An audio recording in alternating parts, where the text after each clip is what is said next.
welcome back. Turning to your weekend forecast, taking a live look this morning from High Britain Mountain.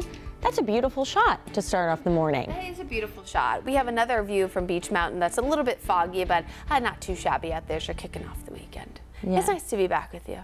Was I off last weekend? No, you weren't. Yeah, I was like, wait, what? And I saw you Thursday, but it's fine. So it's great to be here with you always, Brittany. Had a weird week because I filled in for Brad. Yeah, my days all mixed up. Scrambled my brain.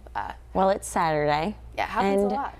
It's 6:48 in the morning. What's the weather? Yeah, foggy for a few spots in the mountains, like I just mentioned there. Beach Mountain, you can see, but nice shot there from Monroe. So if you're not in the mountains at those highest elevations, unlikely you're seeing a lot of fog kicking off the morning. Temps right now about 60 degrees in Boone. We have lower to middle 70s for most of the Piedmont. What you will notice today, and honestly through most of the weekend, is an uptick in humidity. But I'll tell you that compared to the heat waves that we've had the past 2 weeks, it is not going to be too shabby of a weekend.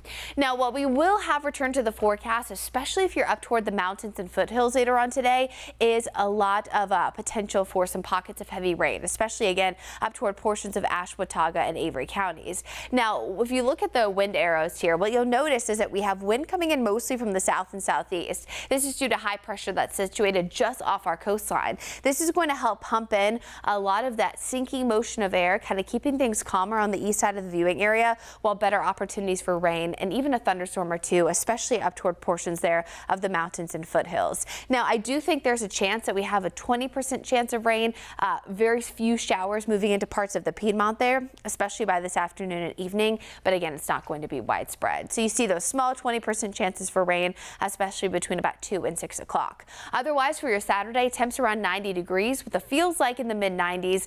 Very typical, though, June day here in the Charlotte area.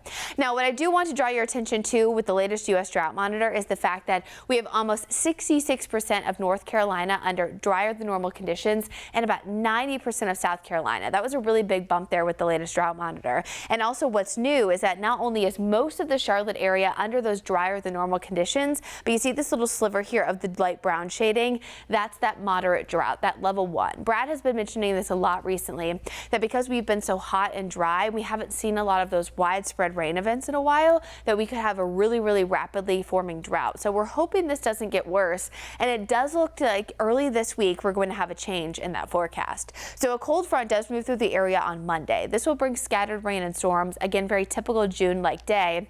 But what's expected to happen is this front stalls just to our south. That will bring multiple rounds of not only clouds and rain through Tuesday and Wednesday. So it doesn't look at this point to be a significant flooding threat, but this could be those multiple days of just some light to steady rain that we have needed for quite some time. Now, what we're really not going to be impacted by, at least in the near term, right, is any kind of tropical development. But there are 2 areas to watch. One expected to form in the Gulf of Mexico within the next 7 or so to 10 days. Only has a 20% chance in the near term. And then a better opportunity with that tropical wave that's forming on the eastern half of the Atlantic basin. Now, what's interesting about this setup is that June PAS, climatological tropical cyclone PAS, the one in the Gulf of Mexico is actually pretty typical. But for the month of June and July, it's very rare to see something form so far in the eastern Atlantic basin, but that's what we have to watch at this point. Both of those systems very far away from the Carolinas, but that one with the 60% chance is about 3,500 miles away. So we have a lot of time to watch it. A quick tropical update for you there, but what's going to be tropical is our air mass early this week. That's really our next big change in the weather forecast.